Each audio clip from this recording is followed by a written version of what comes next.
കർത്താവായ യേശുക്രിസ്തുവിൻ്റെ ധന്യനാമത്തിൽ സ്നേഹവന്ദനം. പ്രിയമുള്ളവരെ, ഇന്ന് നമ്മൾ ധ്യാനിക്കുന്നത് ഫിലിപ്പിയർക്ക് എഴുതിയ ലേഖനം, അതിൻ്റെ 3-ാം അധ്യായം. എൻ്റെ 1-ാം വാക്യം ഇങ്ങനെയാണ് പറയുന്നത്: ഒടുവിൽ എൻ്റെ സഹോദരന്മാരെ, കർത്താവിൽ സന്തോഷിപ്പിൻ. അതേ കാര്യം നിങ്ങൾക്ക് പിന്നെയും എഴുതുന്നതിൽ എനിക്ക് മടുപ്പില്ല, നിങ്ങൾക്കത് ഉറപ്പുമാകുന്നു. 4-ാം അധ്യായം 4-ാം വാക്യത്തിൽ പരിശുദ്ധാത്മാവ് അത് 2-വതും പറയുന്നു: കർത്താവിൽ എപ്പോഴും സന്തോഷിപ്പിൻ, സന്തോഷിപ്പിൻ എന്നിങ്ങനെ പിന്നെയും പറയുന്നു. ദാവീദ് തൻ്റെ പാപത്തിൻ്റെ അവസ്ഥയിൽ യഥാസ്ഥാനപ്പെടുവാനുള്ള പ്രാർത്ഥനയിൽ 51-ാം സങ്കീർത്തനത്തിൽ ദൈവത്തോട് നിലവിളിക്കുകയാണ്: കർത്താവേ, എൻ്റെ രക്ഷയുടെ സന്തോഷം എനിക്ക് തിരികെ തരണമേ. അപ്പോൾ നമുക്ക് ഉറപ്പിക്കാം, ഒരു വിശുദ്ധൻ്റെ യഥാസ്ഥാനം തുടങ്ങുന്നത് രക്ഷയുടെ സന്തോഷം തിരികെ പ്രാപിക്കുക എന്നുള്ളതിലാണ്. ഇസ്രായേലിൽ സന്തോഷമുണ്ടായിരുന്നത് കൊണ്ട് നോക്കിക്കുക, ഇസാഖാറും മറ്റ് ഗോത്രക്കാരും ഒത്തിരി നന്മകളുമായിട്ട് ഇസ്രായേലിൻ്റെ അടുത്ത് വന്നു. കാരണം സന്തോഷമുണ്ടായിരുന്നതുകൊണ്ട്. കർത്താവിലുള്ള സന്തോഷം അത് നിങ്ങൾക്കൊരു അനുഗ്രഹത്തിൻ്റെ വാതിലൂടെയാണ്. മറ്റൊന്നിലും അല്ല സന്തോഷം, കർത്താവിൽ സന്തോഷം. വചനം ധ്യാനിക്കുമ്പോൾ സന്തോഷം, പ്രാർത്ഥിക്കുന്നതിൽ സന്തോഷം, സഭായോഗങ്ങളിൽ സന്തോഷം, വിശുദ്ധന്മാരുള്ള കൂട്ടായ്മയിൽ സന്തോഷം, അതിഥി സൽക്കാരത്തിൽ സന്തോഷം. ഇങ്ങനെ സന്തോഷിക്കണമെന്ന് പറഞ്ഞ അപ്പോസ്തലൻ 3-ാം അധ്യായം 18-ാം വാക്യത്തിൽ പറയുന്നു: ഞാൻ കരഞ്ഞും കൊണ്ട് പറയുന്നു. നമ്മളോടൊക്കെ സന്തോഷിക്കാൻ പറഞ്ഞിട്ട് ഈ മനുഷ്യൻ പറയുന്നത് കരഞ്ഞുകൊണ്ട് പറയുന്നു. കാരണം ചില ആൾക്കാർ ക്രൂശിന് ശത്രുക്കളായി നടക്കുന്നു. നമ്മളിത് വായിക്കുമ്പോൾ വിചാരിക്കുന്നത് എന്താണ്? പാപം ചെയ്ത് നടക്കുന്ന ആളെക്കുറിച്ചാണോ പറയുന്നത്? അല്ല, അതാ രസം. 3-ാം അധ്യായം വേറൊരു വിഷയമാണ്. നായ്ക്കളെ സൂക്ഷിപ്പിൻ, ആകാത്ത വേലക്കാരെ സൂക്ഷിപ്പിൻ, വിച്ഛേദനക്കാരെ സൂക്ഷിപ്പിൻ.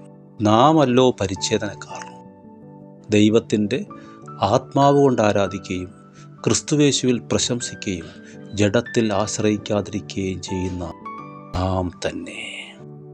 അപ്പോൾ അതാണ് പോയിന്റ്. റോമാലേഖനം പറയുന്നു: പുറമേ യഹൂദനായവൻ യഹൂദനല്ല, അകമേ യഹൂദനായവനാണ് യഹൂദൻ. പുറമേ ശരീരത്തിലുള്ളത് പരിച്ഛേദനയല്ല, അകമേ ഹൃദയത്തിലുള്ളതാണ് പരിച്ഛേദന. നമ്മുടെ ഭാഷയിൽ പറഞ്ഞാൽ വീണ്ടും ജനിച്ചു എന്ന് പറയുന്നവനോ സർട്ടിഫിക്കറ്റ് ഉള്ളവനോ അല്ല വീണ്ടും ജനിച്ചവൻ, അകമേ ജനിച്ചവനാണ് വീണ്ടും ജനിച്ചവൻ. പുറമേ ഉള്ളത് ദൈവം നോക്കുന്നില്ല. എന്തിനാണ് ഇത് ചെയ്യുന്നത്? അല്ലെങ്കിൽ വലിയ ചതിയിലേക്ക് പോകും. പല ആൾക്കാർക്കും കൃപാവരങ്ങൾ ലഭിക്കാത്തതിന് കാരണം എന്താ? രക്ഷയുടെ സന്തോഷത്തിലേക്ക് കയറിയിട്ട് മുന്നോട്ട് ഓടാൻ ഇവർക്ക് പറ്റുന്നില്ല. അവരെ വീണ്ടും പ്രമാണത്തിൽ കെട്ടിയിടാൻ ഒരു കൂട്ടർ നോക്കുന്നു. ഛർദ്ദിച്ചതിനെ വീണ്ടും തിന്നുന്നതാണ് നായ എന്ന് പറയുന്നത്. അതുകൊണ്ട് അപ്പോസ്തലൻ പറയാണ്, അപ്പോസ്തലന്മാരെന്ന് പേര് പറഞ്ഞ് വരുന്ന കള്ളന്മാരുണ്ട്, നായ്ക്കളെ സൂക്ഷിപ്പിൻ. ആകാത്ത വേലക്കാരുണ്ട്, ദൈവവേലക്കാരെന്ന് പറഞ്ഞ് വരും. ഡിസേണിങ് സ്പിരിറ്റ്, വിവേചിക്കാൻ കൃപയില്ലാത്തവൻ വെട്ടിൽ വീഴും, ചതിക്കുവര്. ആകാത്ത വേലക്കാരാണ്, വിച്ഛേദനക്കാരാണ്, ഭിന്നതയുണ്ടാക്കുന്നവരാണ്. അവരെ ഓർത്താണ് ഈ മനുഷ്യൻ പറയുന്നത്. ഇപ്പോൾ ചിലർ ക്രിസ്തുവിൻ്റെ ക്രൂശിന് ശത്രുക്കളായി നടക്കുന്നു. അവരുടെ അവസാനം നാശം, അവരുടെ ദൈവം വയറ്. കണ്ട, ഉപജീവനത്തിന് വേണ്ടി അവർ വിശുദ്ധന്മാരെ കെട്ടിടാൻ ശ്രമിക്കുന്നു. വീണ്ടും ചില അരുതുകൾ പഠിപ്പിച്ച് അവരെ ഒതുക്കാൻ നോക്കുന്നു. കഴുകനെ പോലെ പറക്കേണ്ടവരെ കോഴിക്കുഞ്ഞുങ്ങളെ പോലെ ആക്കി മാറ്റുന്നു. ന്യായപ്രമാണം വേണ്ടേ? വേണം. സഭയിൽ ആദ്യം വരുന്നവന് കൊടുക്കേണ്ടത് അത് തന്നെയാണ്. പക്ഷേ മുന്നോട്ടുള്ളൊരു യാത്രയില്ലേ? അതുകൊണ്ടാണ് ഈ മനുഷ്യൻ പറയുന്നത്, ഞാൻ ആർക്കെങ്കിലും ജഡത്തിൽ പ്രശംസിക്കാമെന്ന് വിചാരിക്കുന്നെങ്കിൽ, ഞാൻ പെന്തക്കോസിലെ ഇത്രാമത്തെ തലമുറയാണ്, ഞങ്ങൾ ഇത്ര സഭകൾ സ്ഥാപിച്ചു, ഇത്ര ഐര സ്നാനപ്പെടുത്തി, ഞങ്ങൾ ഇന്ന സമുദായത്തിൽ നിന്ന് വന്നവരാണ്, അങ്ങനെ ആർക്കെങ്കിലും പറയാമെങ്കിൽ മറ്റാരേക്കാളും മിടുക്കനാണ് ഞാൻ 8-ാം നാളിൽ പരിച്ഛേദനയേറ്റവനാണ്, ഇസ്രായേൽ ജാതിക്കാരനാണ്, ബെന്യാമിൻ ഗോത്രക്കാരനാണ്. അതായത് നമ്മുടെ കൂട്ടത്തിൽ അങ്ങനെയുള്ള ആരുമില്ല. എബ്രായരിൽ നിന്ന് ജനിച്ച എബ്രായനാണ്, പരീശനാണ്, ശുഷ്കാന്തി കൊണ്ട് സഭയെ ഉപദ്രവിച്ചവനാണ്, ന്യായപ്രമാണത്തിലെ നീതി സംബന്ധിച്ച് അനിന്യനാണ്. എങ്കിലും ഈ പറഞ്ഞതെല്ലാം ക്രിസ്തു നിമിത്തം ചെയ്തവ തന്നെ. ഈ മനുഷ്യൻ തള്ളിക്കളഞ്ഞതാണ് ഇപ്പോൾ നമ്മൾ വലുതായിട്ട് പഠിച്ചുകൊണ്ടിരിക്കുന്നത്.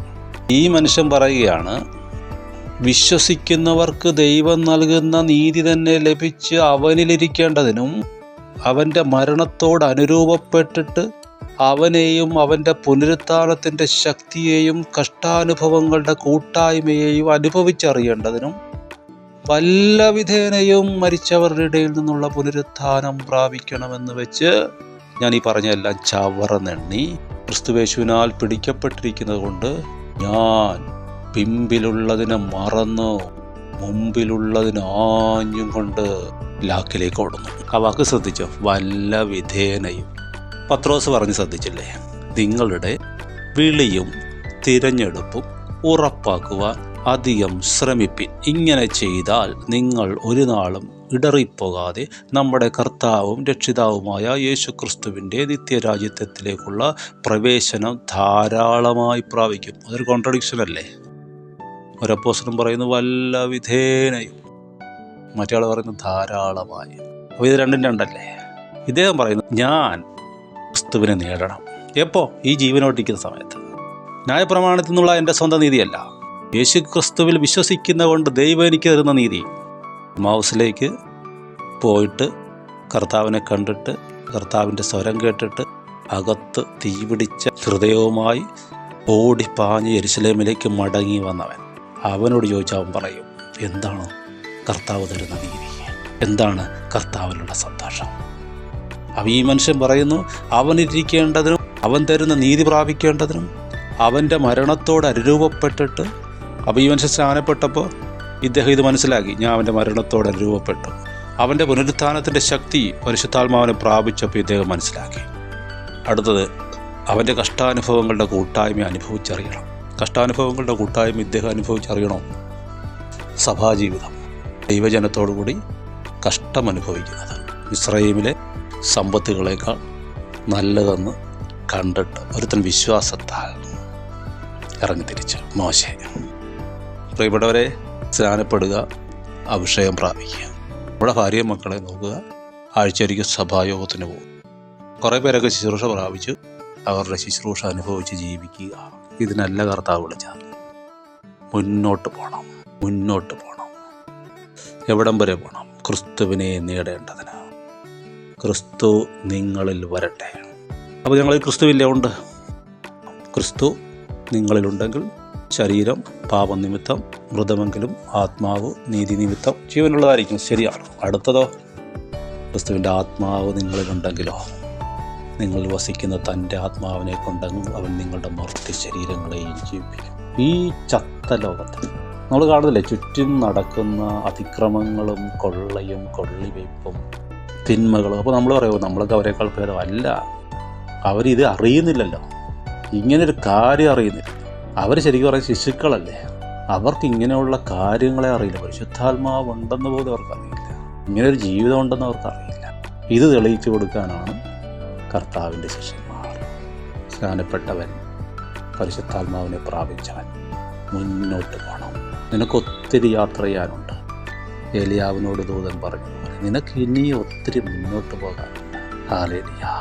നമ്മൾ മതിയെന്ന് പറഞ്ഞിരിക്കുന്നു. ആത്മാവിൽ ദരിദ്രം ആണ് സ്വർഗരാജ്യം. ആ ദാരിദ്ര്യം നേടണം.